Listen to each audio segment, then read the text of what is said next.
Alligator bait. History of a racist trope. Introduction. Alligator bait refers to a disturbing racist trope and slur dating back to the 19th and early 20th centuries, which portrayed African American children, often very young babies, as lures for hunting alligators. According to folklore and popular culture of that era, black infants were supposedly used to attract alligators out of swamps, a notion reflected in postcards, advertisements, songs, and even early films. The image was shockingly common. Caricatured black children, sometimes labeled pickaninnies, a derogatory term, were shown being menaced or eaten by alligators for the amusement of white audiences. This trope both reinforced and stemmed from the dehumanizing idea that black lives, even those of children, were expendable and bait-like. Indeed, the very phrase alligator bait became a colloquial racial slur implying that African Americans, particularly children, were worthless or disposable. In this comprehensive account, we explore the historical origins of the alligator bait trope, its manifestations in popular media, posters, postcards, souvenirs, etc., reported instances and folklore about the practice, and modern scholarly interpretations of what this trope means in the context of American racism, origins, and early folklore. The notion that alligators preferred black children as prey did not emerge in a vacuum. It drew on earlier folklore and racist mythology. As far back as the antebellum era, white storytellers spread the idea that alligators had a special appetite for black humans. For example, a 1,850 article in Fraser's magazine claimed alligators prefer the flesh of a Negro to any other delicacy, reflecting a grotesque belief in racialized predation. Some folklorists have traced the concept even further back. Reportedly as early as 1565, a slave trader's account suggested crocodilians had a taste for African people. These unfounded notions tied into the racist view of black people as closer to animals and as natural prey, ideas used to rationalize horrific violence. American slavery and its geography also fed the lore. Enslaved people in the southern United States sometimes escaped into swamps, which were alligator habitats. Popular legend held that some who disappeared in the marshes may have been taken by gators. Over time, such stories may have evolved into the specific image of children used as bait. Notably, black children were seen as especially vulnerable to wild animal attacks, making them the focal point of these tales.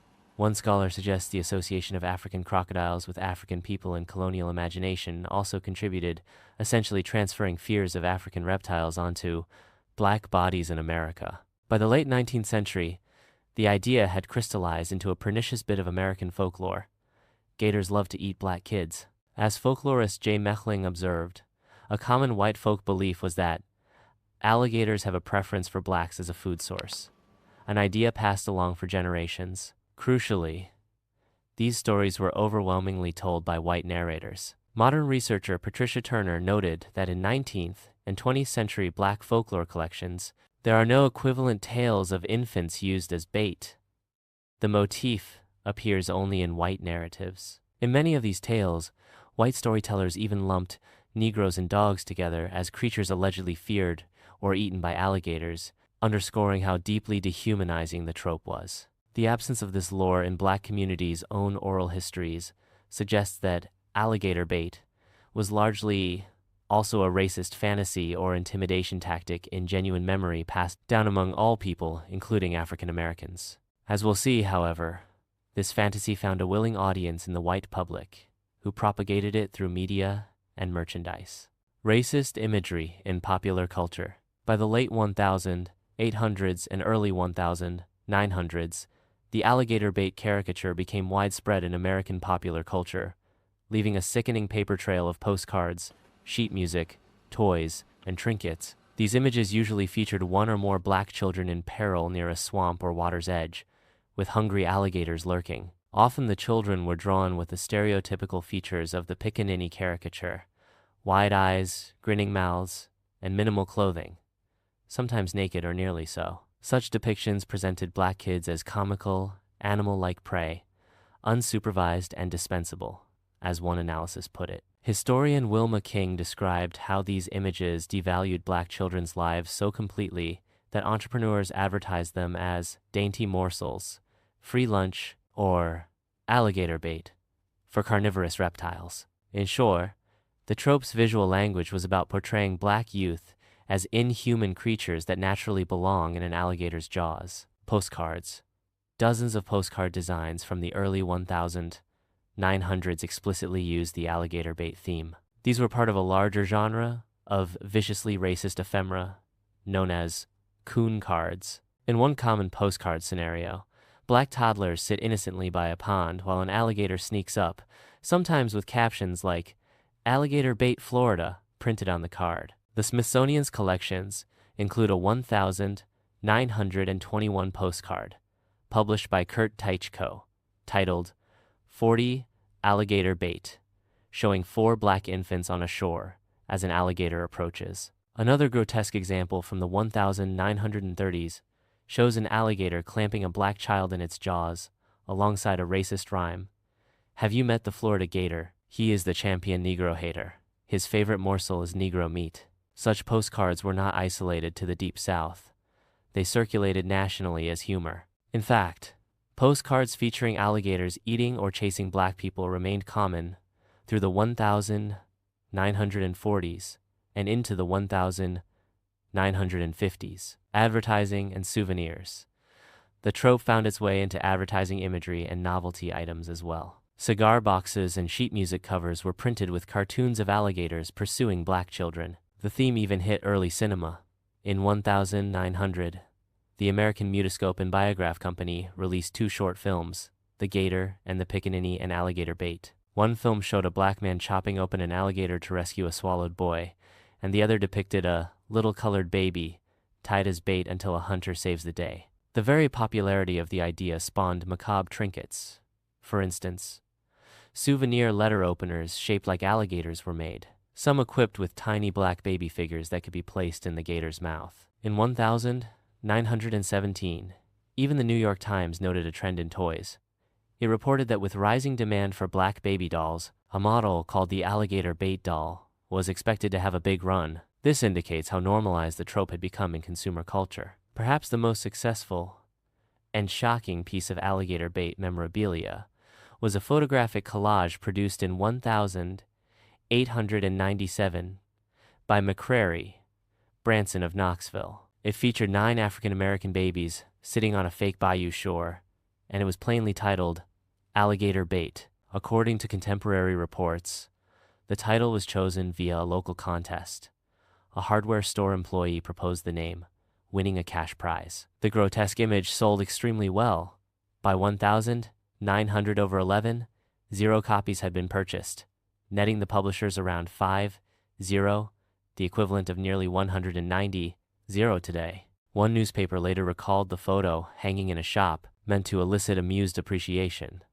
But an editor in 1964 condemned it as immoral and viciously pornographic in how it objectified the children. Indeed, looking back, it's clear these images served as a form of visual violence. They reinforced the message that black youth existed at the bottom of the social order, little more than prey or playthings in cruel jokes. It wasn't only babies. Adult black men were also depicted as alligator fodder for laughs. A 2003 museum exhibit in Florida noted postcards of that era showing grown black men being eaten with captions like, "Free lunch in the Everglades, Florida." Another infamous example occurred in St. Louis.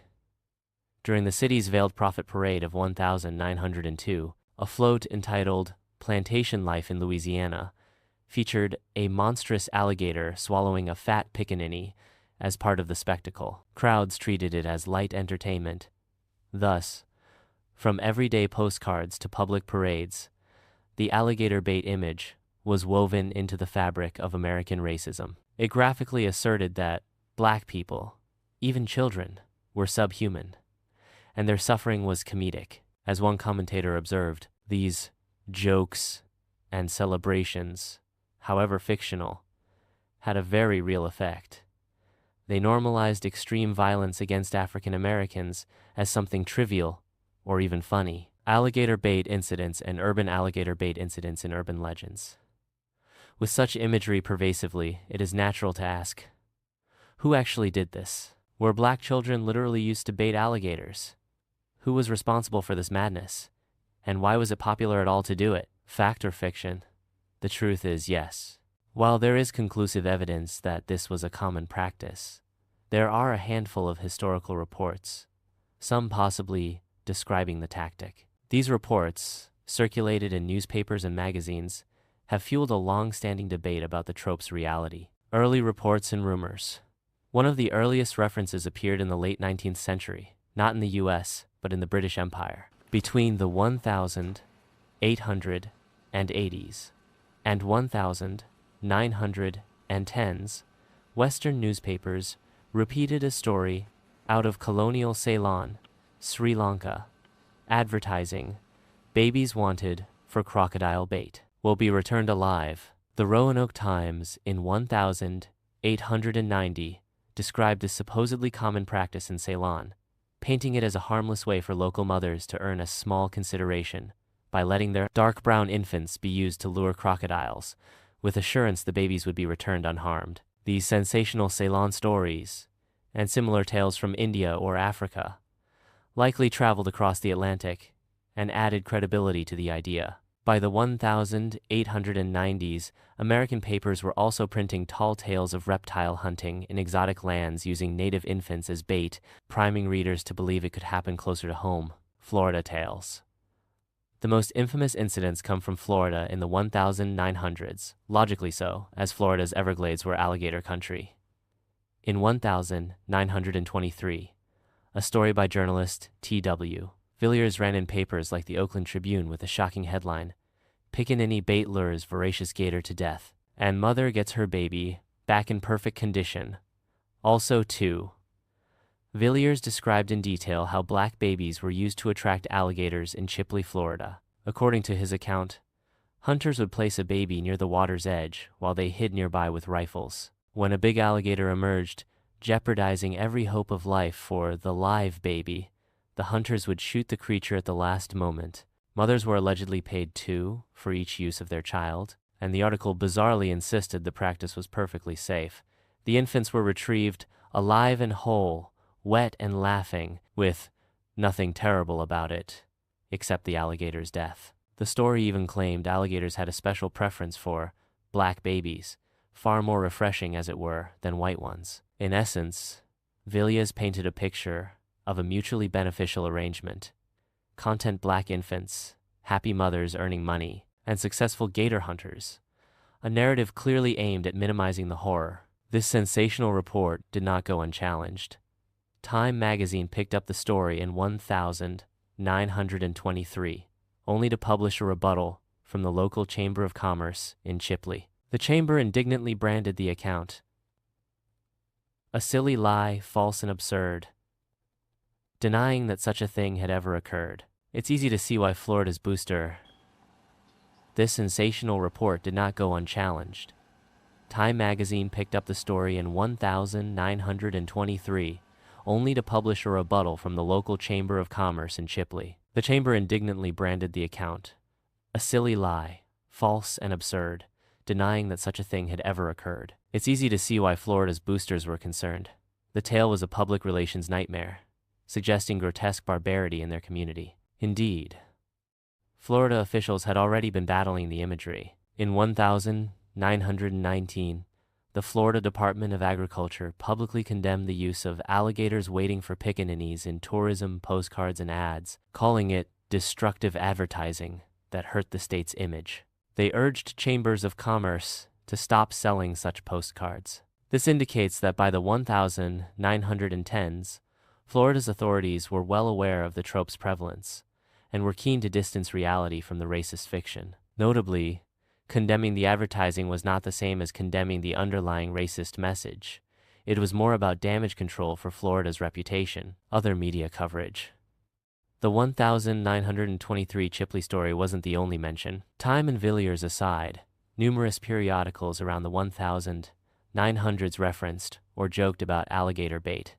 For instance, in October 1919, the Richmond Times-Dispatch ran a sardonic piece. "We understand the Florida authorities are going to prohibit the use of live pickaninnies as alligator bait. They say they've got to do something to check the rapid disappearance of the alligator through indigestion." Here, the writer mockingly suggests that gators have been eating so many black children that they're dying of stomach issues, a gruesome attempt at humor that only underlines how casual such violence had become as a laugh line.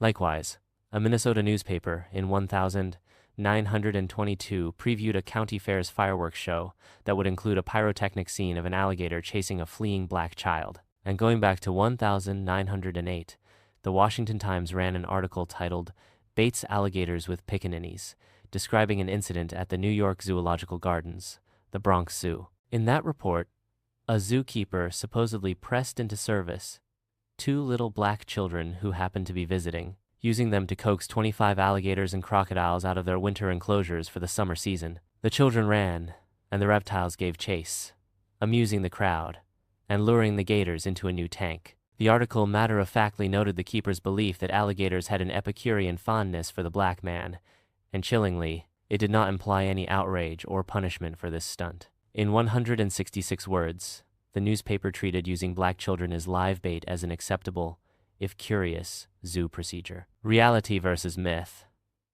It's important to stress that, despite these articles, hard evidence of actual alligator baiting practices is scant. Many of these stories have the flavor of lurid journalism or second-hand lore. By the late 1910s, even some Florida locals were calling it out as a piece of fiction, which ancient spinsters delighted to repeat as truth. In 1918, a Florida guidebook confidently assured readers that alligators will not attack a human, regardless of the fiction that pickaninnies are good alligator bait. Yet the persistence of the reports suggests the legend was deeply entrenched.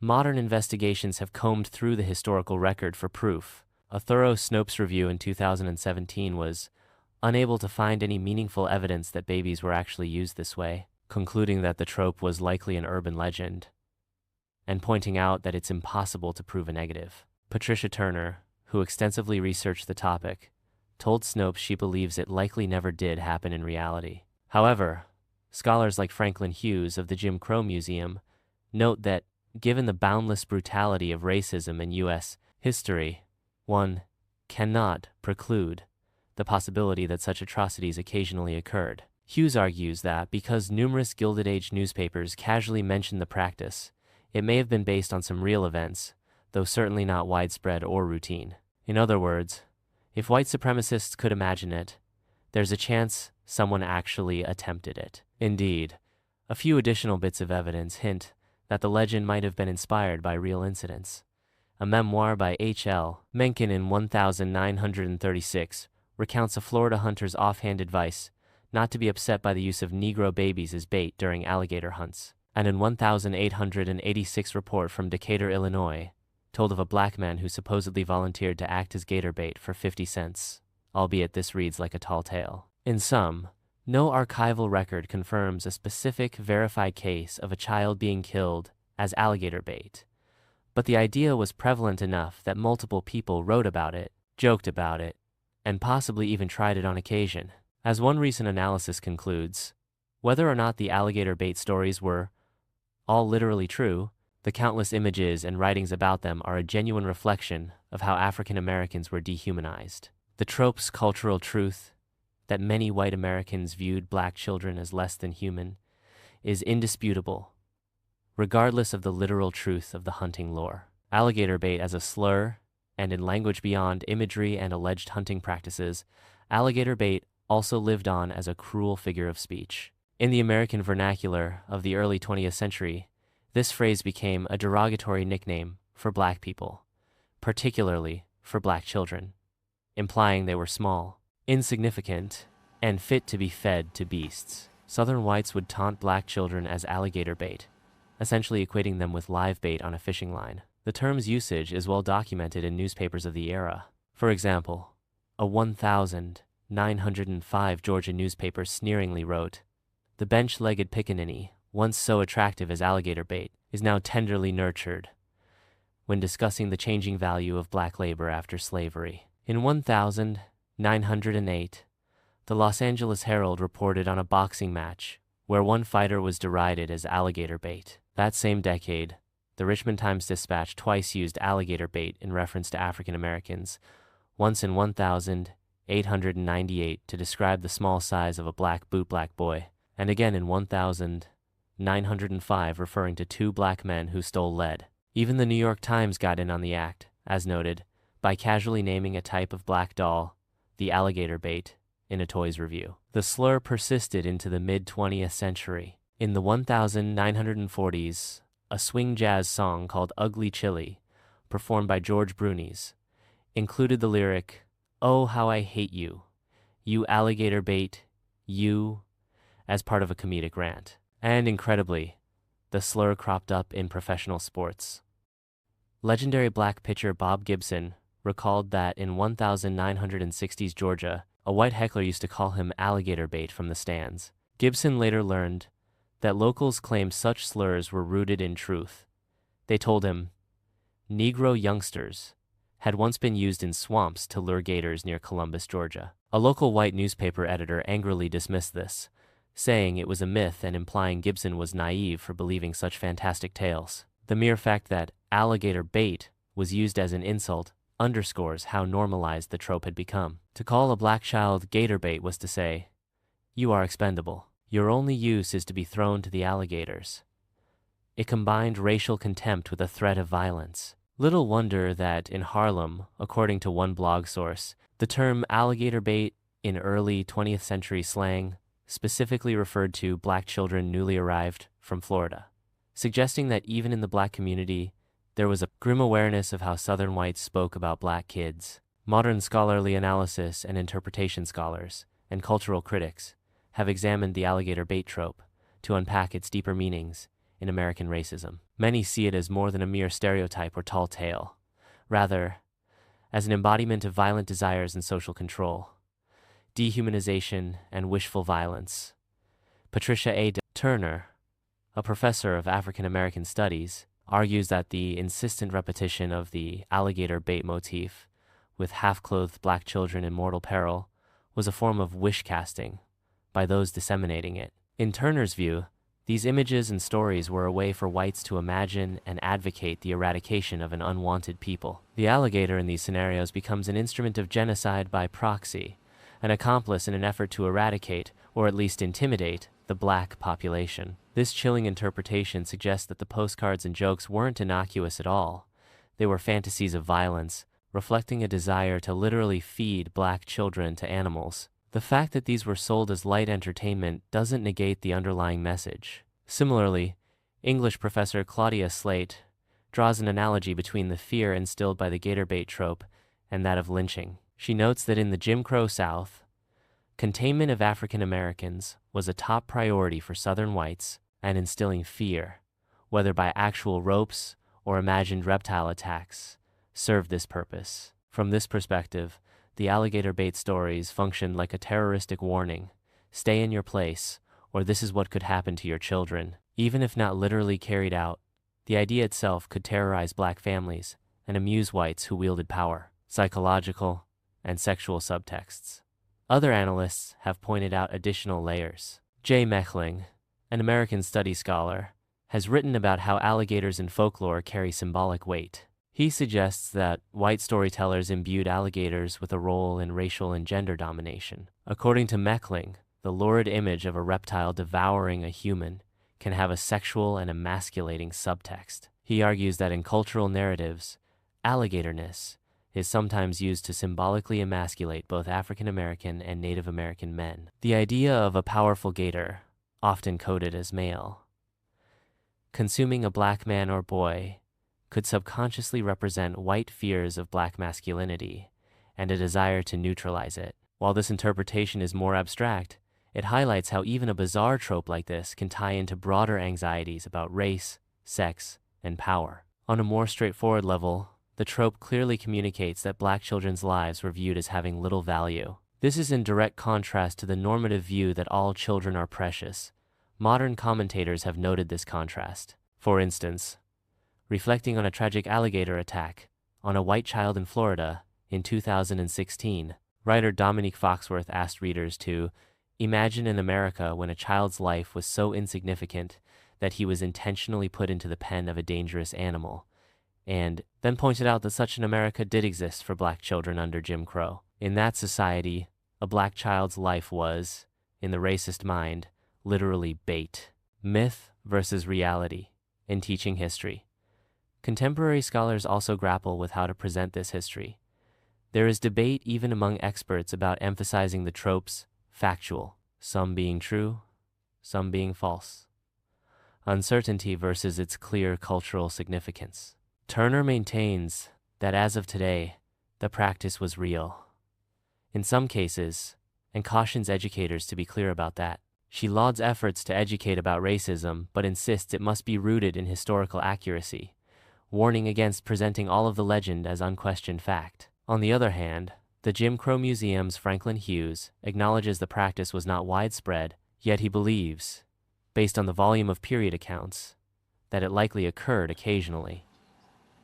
On the other hand, the Jim Crow Museum's Franklin Hughes acknowledges the practice was not widespread, yet he believes, based on the volume of period accounts, that it likely occurred occasionally, and that refusing to accept this possibility may be a form of denial about the extremes of racism. This tension came to light recently when a museum program in Rochester showed children an alligator bait postcard and told them point blank that whites did this for profit. Critics argued the museum should also mention historians' doubts, so students learn both that the images were widespread and that the reality is unproven. Nonetheless, all agree the imagery itself is authentic and powerfully illustrative of how black people were dehumanized. Whether or not any child was truly sacrificed, the fact that white Americans joked about it and created consumer products celebrating the idea is damning enough. Legacy and modern reactions. The legacy of the alligator bait trope is one of shame and reflection. As the civil rights movement and later efforts challenged racist imagery, the postcards and souvenirs disappeared from open circulation, becoming artifacts in museums and private collections rather than fair fodder for jokes. Yet the phrase and its echoes have surfaced in recent times, often causing controversy. One high-profile example involves the University of Florida's sports culture. For years, UF fans performed a popular cheer where one person would yell, "If you ain't a gator," and others responded, "You must be gator bait." This was intended as a football taunt, meaning opponents are prey for the Florida Gators team. The chant was even popularized by a black UF player, Lawrence Wright, in the 1990s without racial intent. However, in 2020, amid a wave of racial justice awareness, UF's president decided to end the gator bait cheer because of the term's dark historical connotation. He acknowledged that while the cheer wasn't originally conceived with racism, there is horrific historic racist imagery associated with the phrase. This decision brought the obscure history of the trope to national news, prompting discussions about its origins. Some critics argued the connection was tenuous, but many supported the change, noting that no university tradition is worth glorifying a phrase tied to lynch mob-era imagery. Elsewhere, the topic occasionally arises in public discourse. In 2014, online articles and blogs, like one by the Miami New Times and the blog Abagond, went viral by recounting the harrowing history of black children as gator bait, shocking readers who had never heard of it. That same year, a photo circulated of a 1920 postcard with the caption "Alligator Bait," leading a Swedish activist to campaign against an American-themed restaurant that had hung such an Action.com image as nostalgic decor. When confronted, the restaurant initially brushed it off as American art, illustrating how normalizing these images can linger unless challenged. It was only after public pressure and education about the image's ugly meaning that such decor was reconsidered. Today, museums like the Jim Crow Museum of Racist Memorabilia at Ferris State University, Oren's Black Museum in Los Angeles, California, and Roots 101 in Louisville, Kentucky, prominently display alligator bait postcards and related objects to educate people on the severity of historical racism. Curators point out that these seemingly humorous items played a role in indoctrinating the public, numbing moral sensibilities so that extreme violence against black people could be tolerated. As the museum explains, portraying African Americans as subhuman prey contributed to a climate where atrocities, from African Dodger games, where people threw balls at a live black man's head, to human zoos and lynchings, were conceivable. In short, the alligator bait trope is now studied as an instrument of racist terror and propaganda. To the extent that any good can come from revisiting this horrific trope, it lies in education and remembrance. Scholars emphasize that even if the practice was myth, the fact it was imagined and joked about is a tragedy in itself, a window into the psyche of white supremacy. Understanding this history helps debunk any romantic notions about the good old days. It forces a reckoning with how racism can corrupt a society's very view of childhood and innocence. As one professor put it, whether stories about black children being used as alligator bait were real or folklore, the countless images depicting the alleged practice are clear proof of how African Americans were dehumanized. Remembering the alligator bait trope today is thus not about morbid fascination. It's about acknowledging the depth of past injustices and ensuring such dehumanization is never again acceptable. Conclusion: the story of alligator bait, from its murky origins in myth and racial folklore, through its heyday in pop culture imagery, to its modern examination by scholars and educators, is one of the most gut-wrenching chapters in the history of American racism. This trope took the most vulnerable members of society, black children, and reduced them to props in a gruesome fiction celebrating their pain. While the literal truth of babies being used to catch alligators, the cultural truth is painfully clear. Many white Americans once found it plausible, or even amusing, to imagine black children being sacrificed for sport or profit. That very plausibility is an indictment of the racist mindset that pervaded society. Today, looking back on alligator bait imagery shocks our conscience, as it should. It reminds us how far-reaching and cruel racial dehumanization can be. Yet, confronting it also highlights the resilience of those who survived such an era and the progress made in recognizing black children's full humanity. Modern scholars and museums continue to shine light on this dark historical trope, not to revel in horror but to educate and caution. The comprehensive account above, spanning posters and postcards, newspaper hoaxes and oral legends, scholarly insights, and contemporary responses, serves as the most complete description of the alligator bait phenomenon, a stark example of how racism can turn even children's lives into grotesque punchlines. By understanding it, we affirm that no child of any race should ever be viewed as bait again. Learn more about art, history, and music at oransbooks.com. Please like and subscribe, and may the rest of your life be the best of your life. Oran Z. Belgrave Sr.